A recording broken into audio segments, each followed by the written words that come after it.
Good morning. It is interesting to be here with you in this way this morning.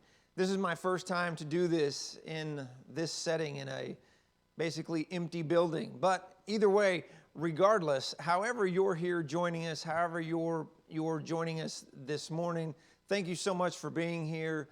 Thank you for taking your time to be with us to worship together this morning. If you are a visitor here with us, if you're not a member of the Linda Road congregation and happen to be watching, whether on YouTube or on our Facebook channel, thank you for being here with us. But I want to ask you, if you would, to take the time to leave a comment. You can do it on YouTube or Facebook, either one. Let us know who you are, where you're from. If there's anything we can pray about together, just let us know who all is paying attention to this. To me, it's just another great way for us to connect with each other. As you're watching this, you are more than likely in some way or another going to be celebrating Father's Day.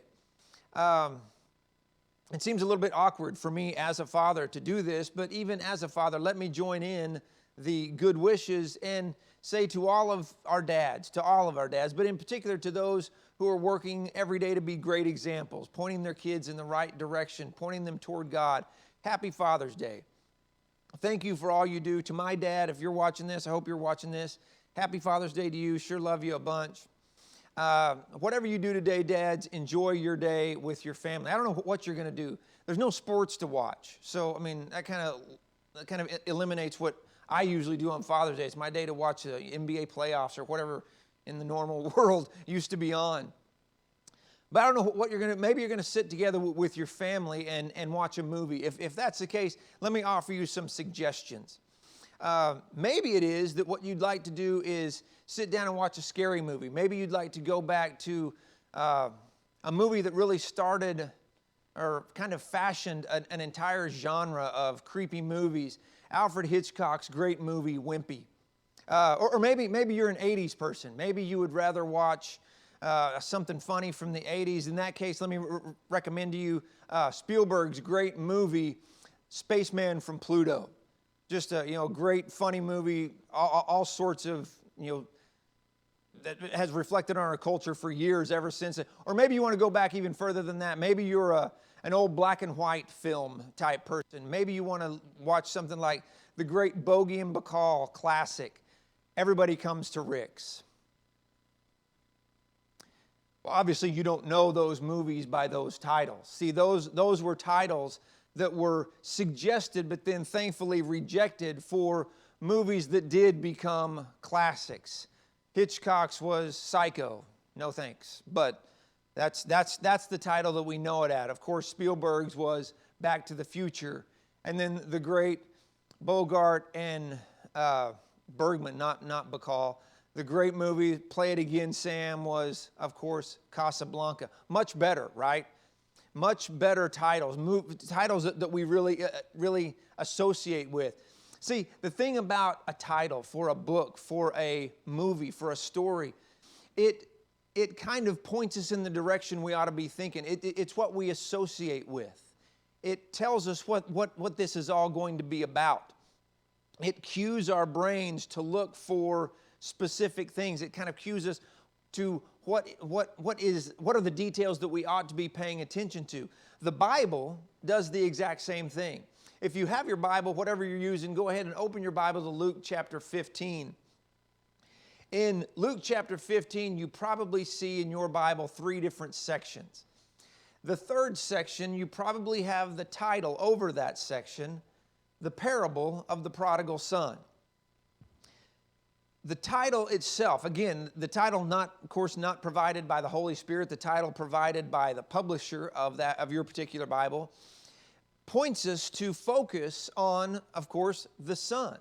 Well, I'll tell you right now, if it were all up to me, I wouldn't call this the parable of the prodigal son. The more I've studied this, the more I've read this parable over and over in my life, the more I think I would name this the parable of the prodigal father. Because if anyone is wasteful, if anyone is reckless, if anyone is extravagant in this parable, it is the father. Now, as we look at this parable, the father takes center stage. The Father even dominates every scene when He's not on center stage, if you will. It is the Father's love, it's the Father's compassion, it's the Father's mercy and tenderness that really is the focus of all of this. The two sons are supporting characters. They're vivid contrasts to who the Father really is. So if we're going to call anyone prodigal, it would be the Father. Now, is that shocking? Maybe. We don't associate that term with the Father. But as we look through this parable, I want you to consider the definition really of the word prodigal. The word comes to us from the Greek word asotos.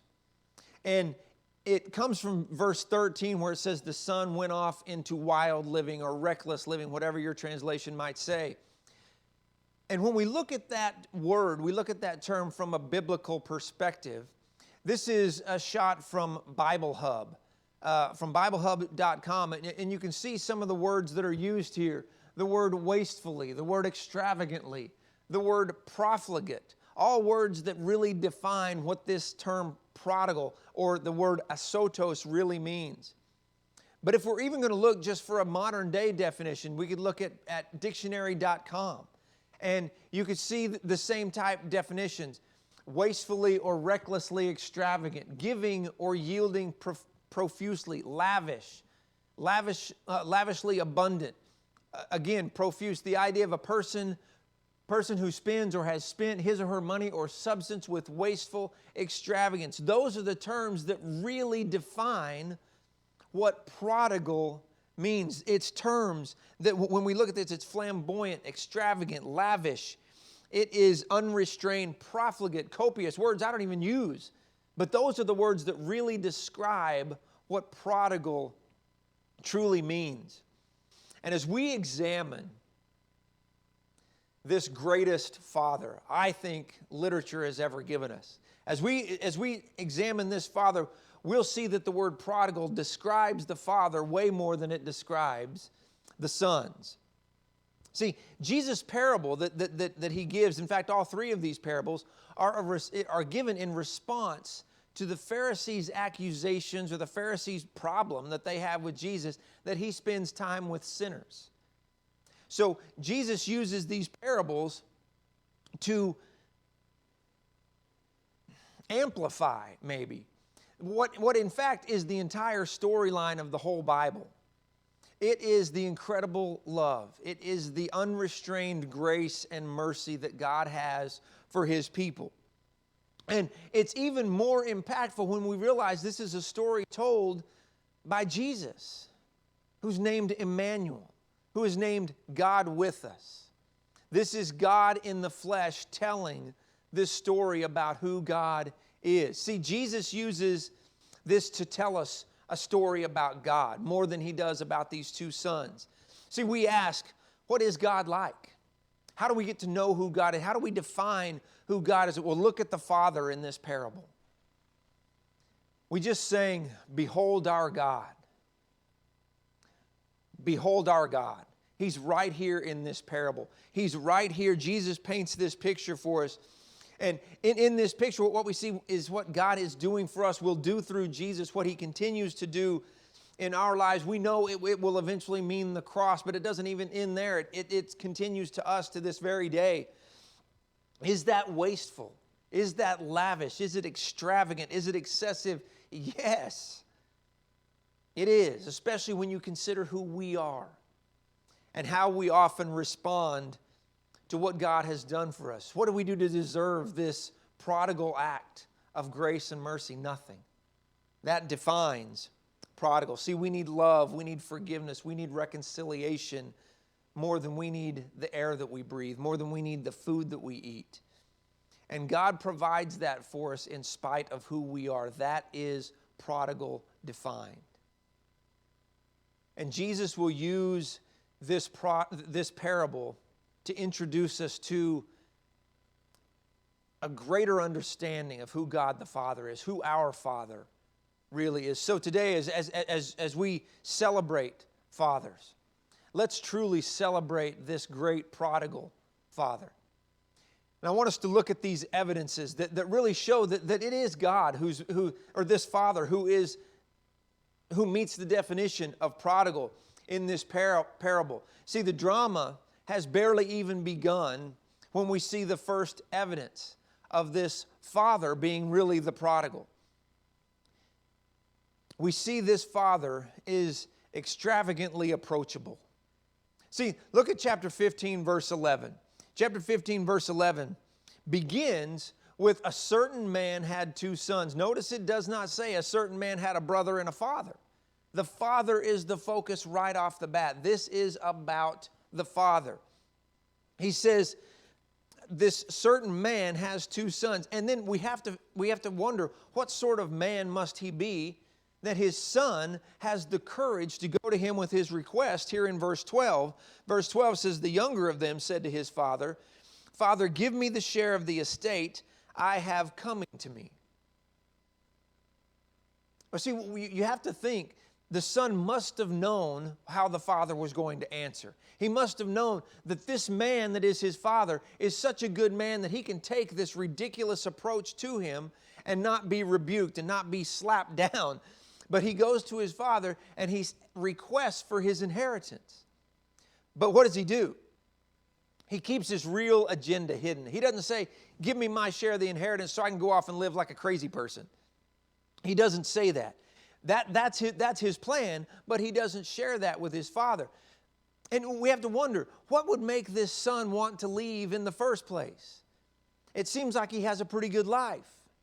The father's immediate response there in the second half of verse 12 says, so he distributed the assets to him.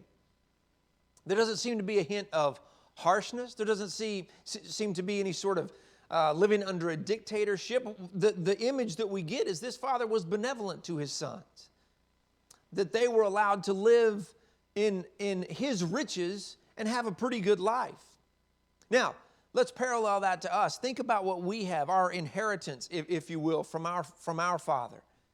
God gives us each so many blessings of life. Just, again, the air that we breathe, the job that we have, the beauty of creation around us. And God says, here, take this, live life, and just enjoy it. But there's one caveat for us. Just remember that these are gifts, and honor the giver of these gifts. But see, that's the problem. That's the problem with this younger son, and that tends to be our problem. We want to claim those blessings as our own.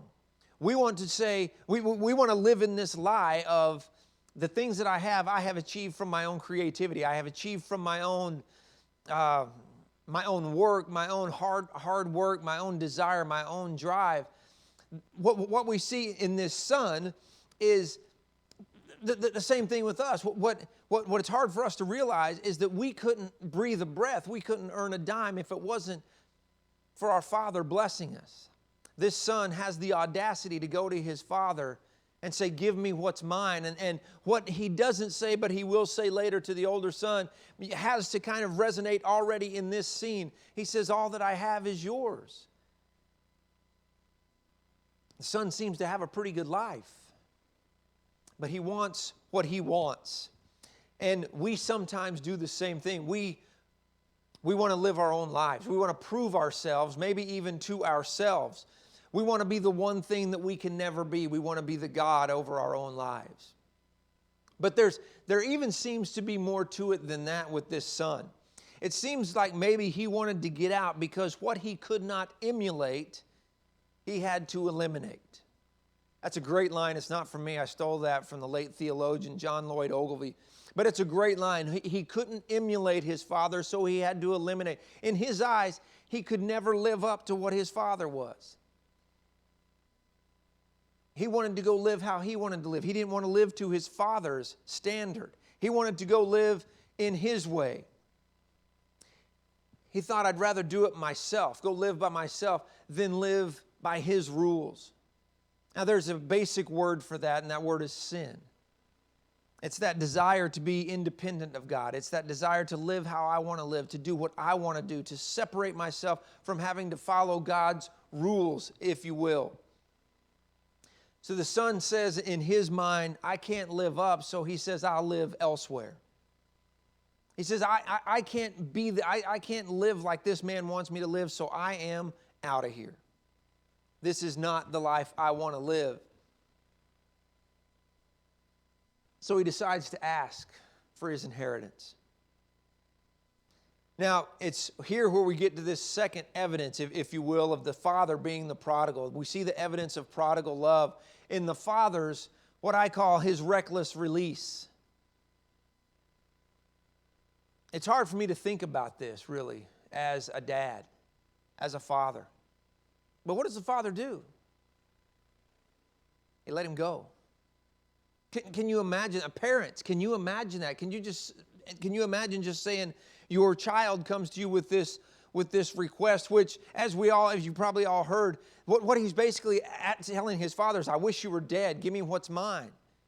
And the father, because of his love for his son, because of his concern for his son, doesn't respond with the obvious and say, I'm still alive, get out of my face, and send the kid to his room or whatever. He says, okay, take it.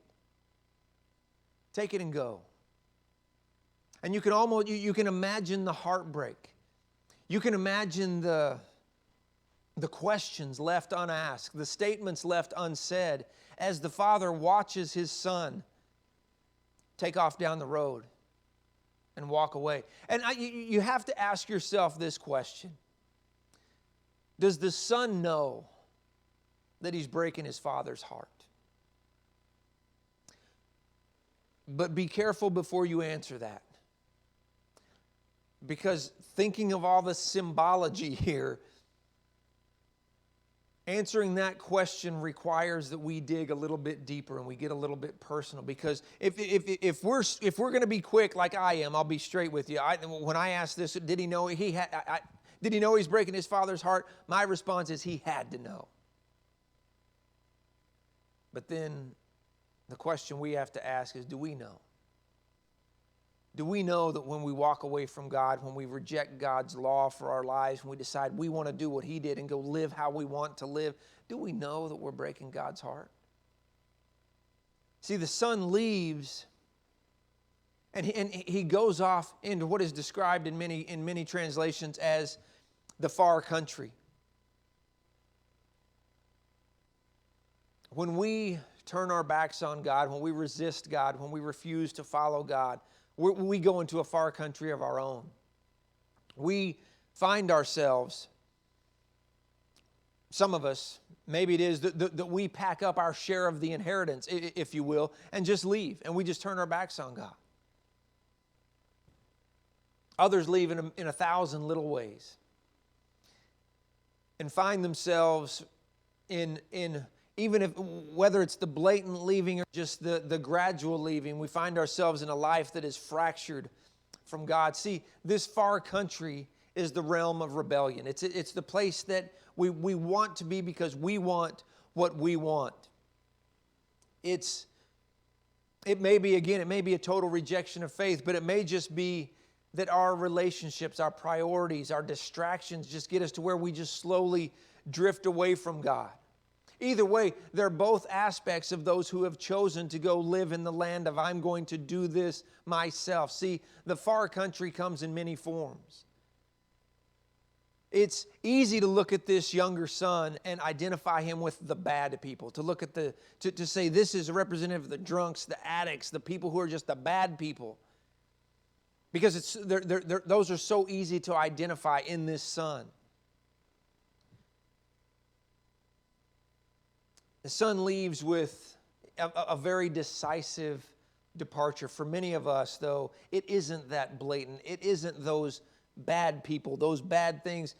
Too often for many of us, it's just that we drift into the far country. And we find ourselves no longer at home with God. I want you to consider two people.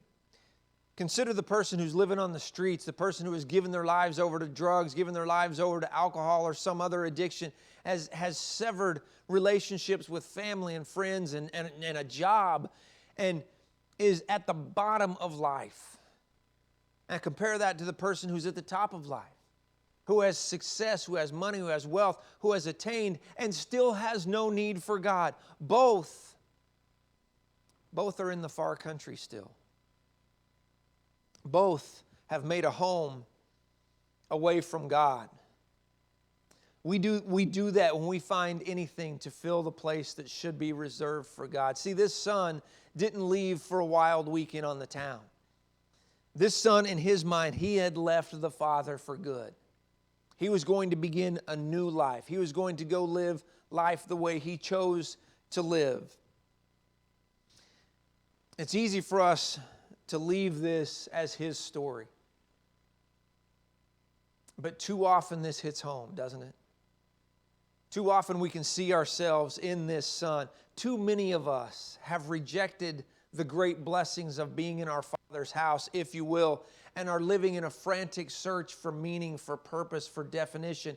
And we find ourselves going off into this far country when we try and fill that void with anything but God. And God says, if you choose to do that, I will allow you to do that. Now, the third evidence of the father truly being the prodigal is a little bit more nuanced in this. And I never really thought about it until I began to study this through a little bit more. One thing we notice here is the father, once the son leaves, the father does not send a rescue team. The father does not send servants to go find the son. The father exhibits profligate patience. So I had to use the word profligate because I never used it before. But he shows excessive is what that is. He shows excessive patience with the son drifting away. Now the son is off in the far country. And what he finds is that this far country will take everything from you that it can get. The son finds himself in a situation where his resources have been depleted. And then famine hits. Famine hits and he finds himself without money, without friends, with no one to turn to. And it seems like he's reached the bottom. But as you read through the parable, what you find is that it just gets worse and worse for him. It says that he joins himself as a hired servant to a local person. The literal word there is that he pinned himself. He basically just said, I'm here and I'm not leaving. I'm going to be your hired servant. Now, there's more to that even than we see in the English text. The actual Greek word there for hired servant is misthios. He's a day laborer. He's not even a regular, he's not a doulos, as we see that word sometimes, the bondservant. He's at the lowest rung of the servanthood ladder. He was hungry enough to surrender his dignity for this freedom. He was hungry enough to eat the carob pods, some translations say, that the pigs had rejected. He has reached rock bottom. He left home for this freedom. Now he finds how shallow and how pathetic this freedom can really be. He's a disgrace. In the words that Jesus uses in this parable would rattle the teeth of any Jew listening. For this guy as a Jewish son from a wealthy family to pin himself as a hired servant, as a misthios to a local person, then to feed the pigs, and then to go even lower and to eat what the pigs rejected. He's a disgrace. But then we come to verse 17. And what we have in verse 17 is, again, something I've stolen from another author. I call this the aha moment. Look at what verse 17 says. When he came to his senses, he said, how many of my father's hired workers have more than enough food? And here I am dying of hunger. He came to himself. That word literally means that he saw himself as he truly was. That's a hard thing to do, isn't it?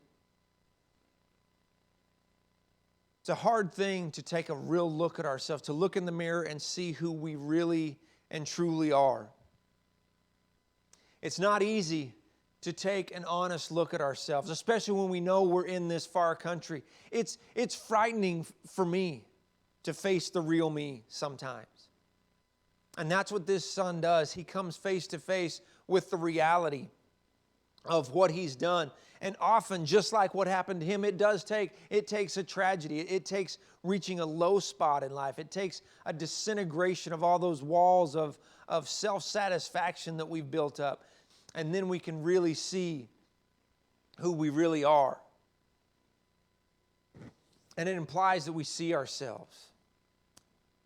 It implies that we see ourselves for what we are, see ourselves for what we're becoming, for what we have been. And that we see ourselves in this horrible place without the Father. And that's where the Son is. That's what he comes to at this point.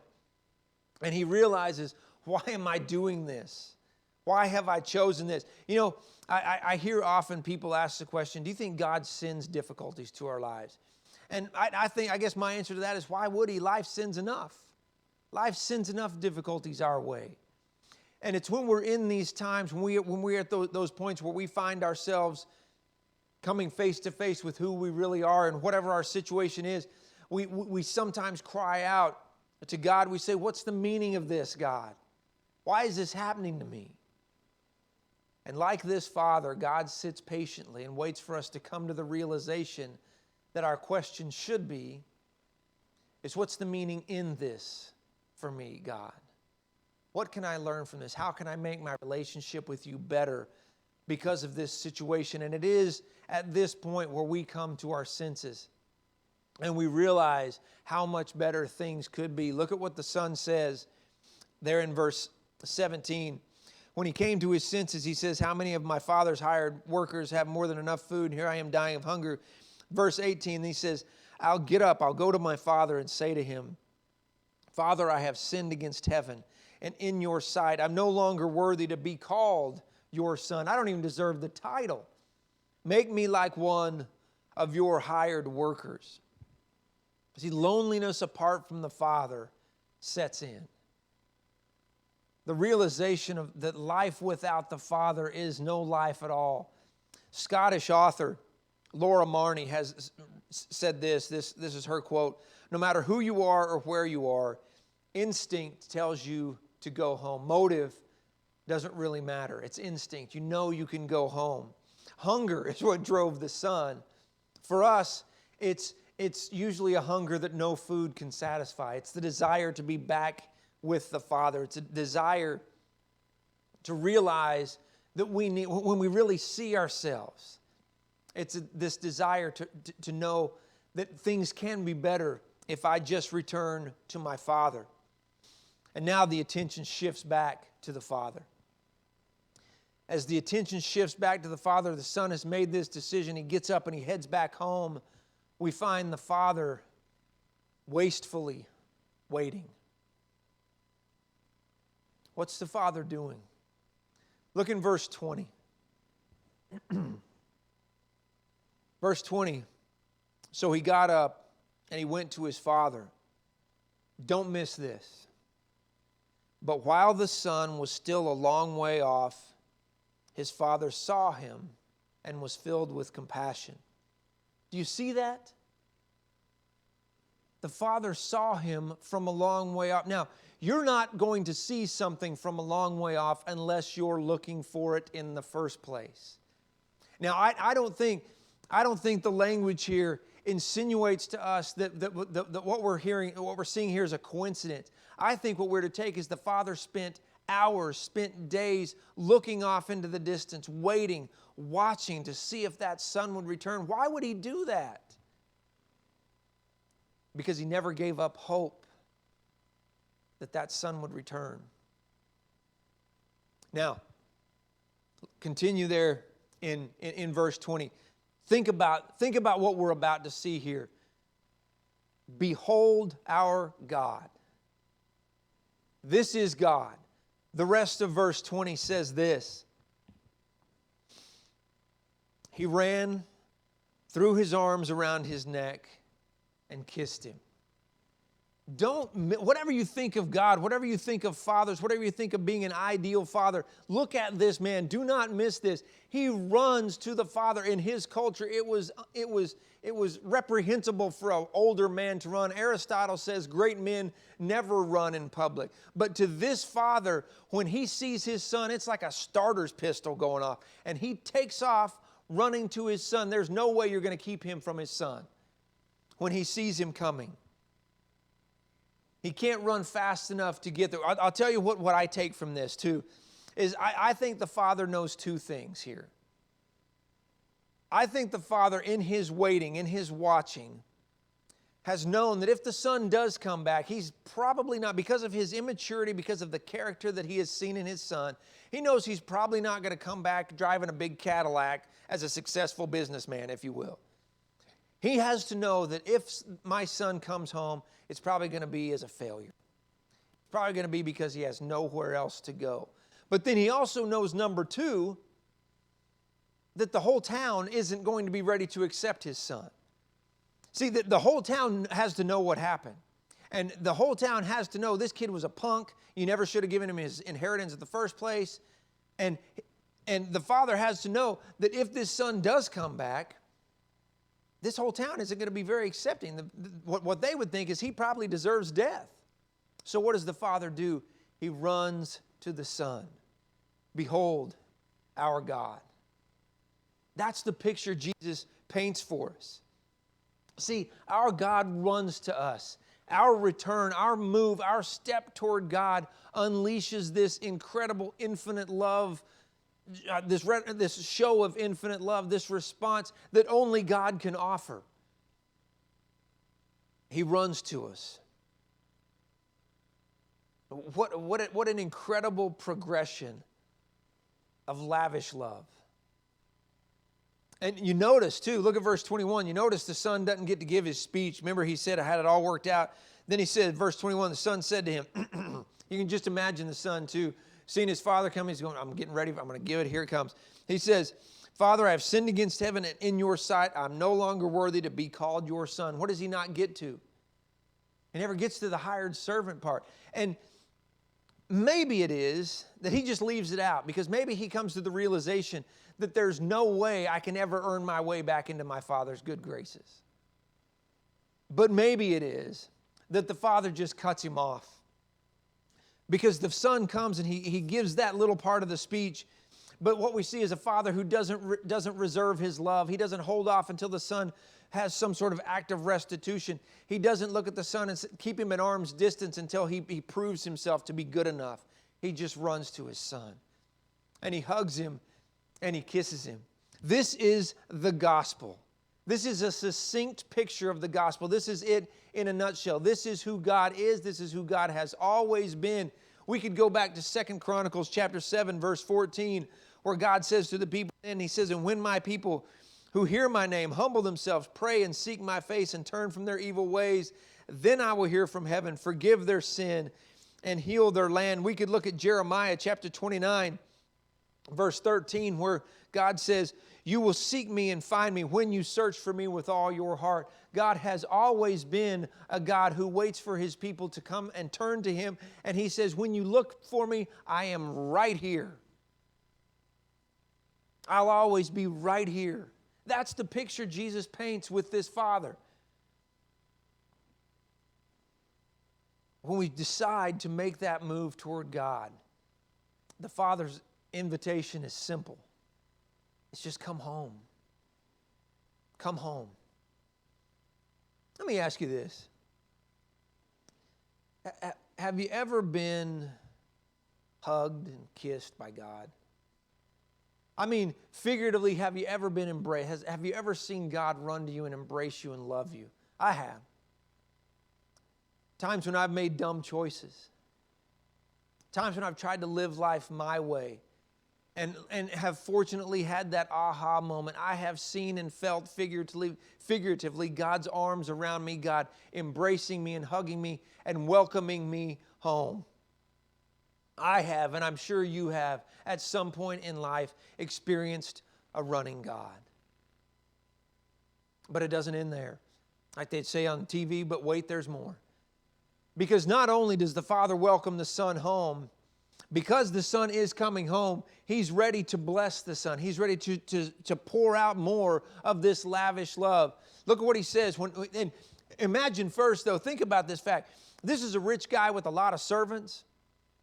Imagine when He takes off running down the road. It seems like probably some of the servants would go, well, we got to keep up. We got to follow him. We got to know where he's going. He can't just leave. So maybe these servants are running along trying to keep up with the old guy's burst of energy right here. But they're probably really shocked when they hear these commands. In verse 22, the Father told His servants, quick, bring out the best robe and put it on him. Who has the best robe in the house?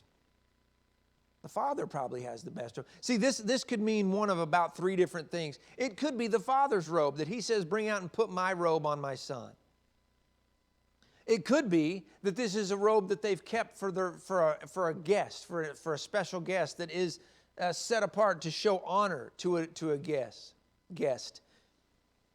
But what it also could be is it could be that they never cleaned out the kid's room. And maybe this is his best robe. And they says, bring out my son's robe to let him know he is a son. This is such a touching scene.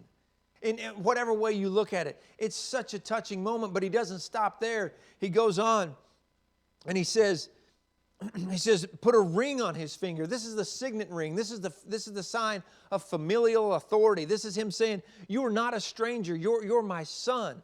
You're always welcome in this home because you are a blood relative. You are my son. Then the Father looks down and He notices the Son's bare feet. And He says, and bring sandals. Continuing in that passage, He says, bring sandals and put them on his feet. The bare feet would be a sign of the slavery into which the Son has essentially fallen. And the Father says, you're no slave. You're my son. And He welcomes him home, but He doesn't even stop there. Going on in verse 22 or 23, He says, then bring the fattened calf and slaughter it. And let's celebrate with a feast because this son of mine was dead and is alive again. He was lost and is found. So they begin to celebrate. Why the fattened calf? Because He invited the whole town. The fattened calf had enough meat for everybody. He doesn't just want this to be a family celebration. He wants it to be the household, but He wants everyone to join in this celebration. He wants everyone to celebrate with Him that His son, who He thought was dead, is here. The Son has returned. The Son came to Himself and came home. Behold our God. There He is, right there. Now, this is why I had Brock read from the parable before this. The parable of the lost coin. Consider both endings here. Look in chapter 15, verse 7. This is after the man has found his sheep. He says, I tell you the truth. In the same way, there will be more joy in heaven over one sinner who repents than over 99 righteous people who don't need repentance. Then the parable of the lost coin. I tell you in the same way, verse 10. In the same way, there is joy in the presence of God's angels over one sinner who repents. Behold our God. This is God rejoicing. I've looked at several translations. Brock read from one translation. There was a different translation on the screen. I've got a different translation. I've looked at several. They all say there is joy in the presence of God's angels. I believe that's God rejoicing. I believe that's the Father throwing this celebration because the one that is gone is home. That's prodigal.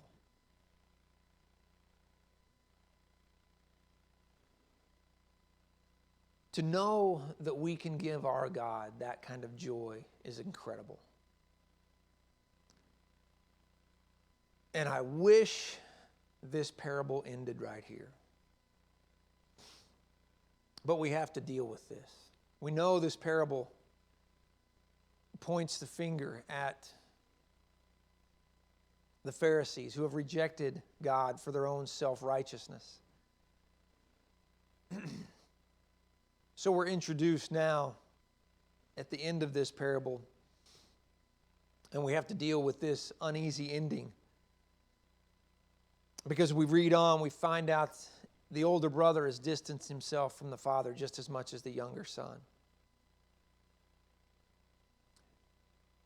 What we see is that the older son hears the celebration, hears the noise, and he comes in from the field where he's been diligently working.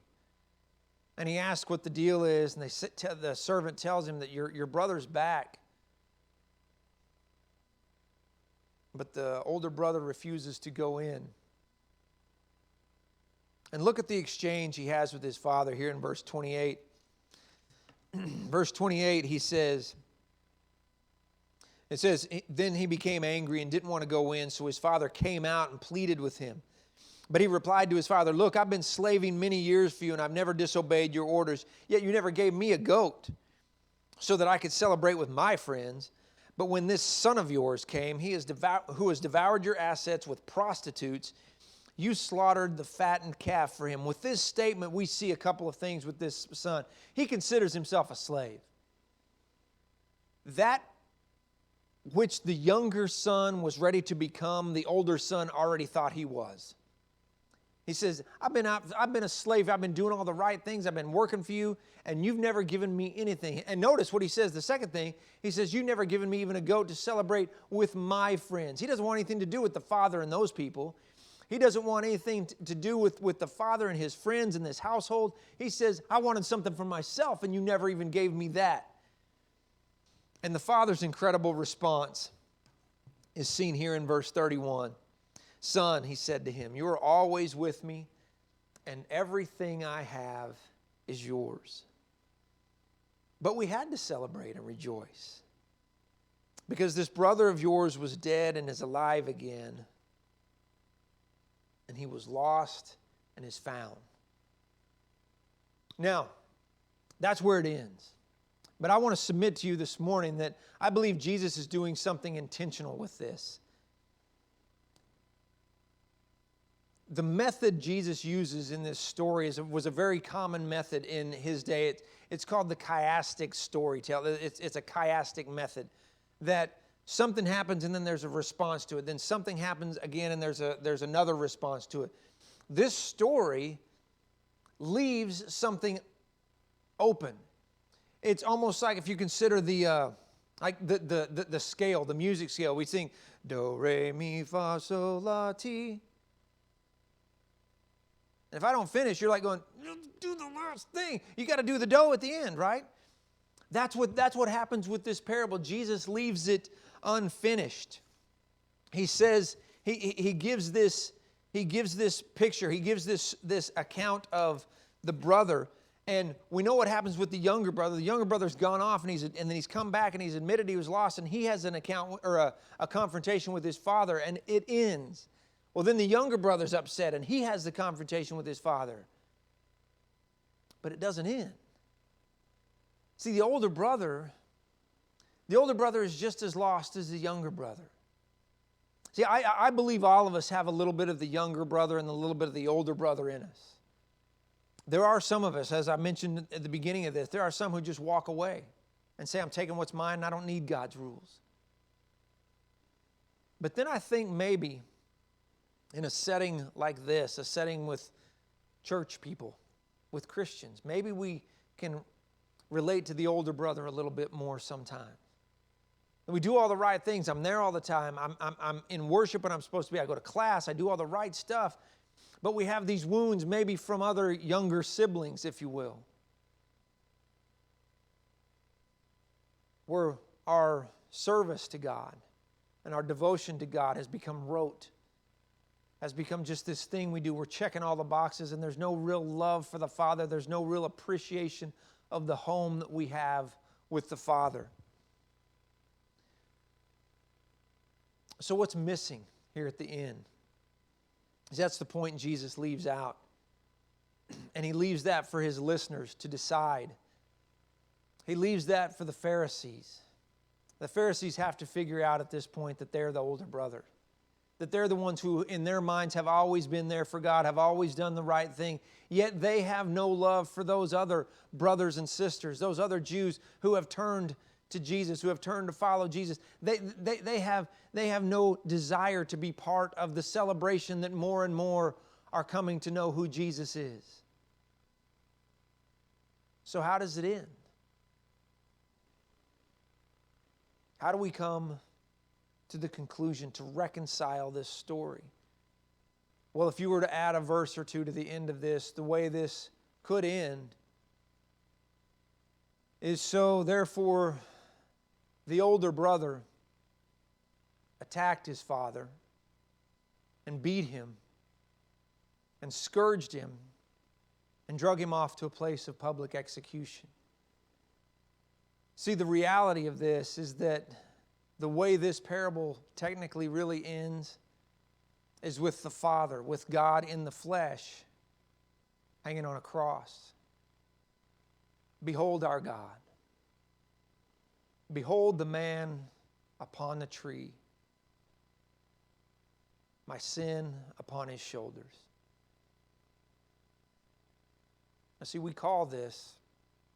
know this as the parable of the prodigal son. But instead of focusing on the behavior of the son, let's focus on this father.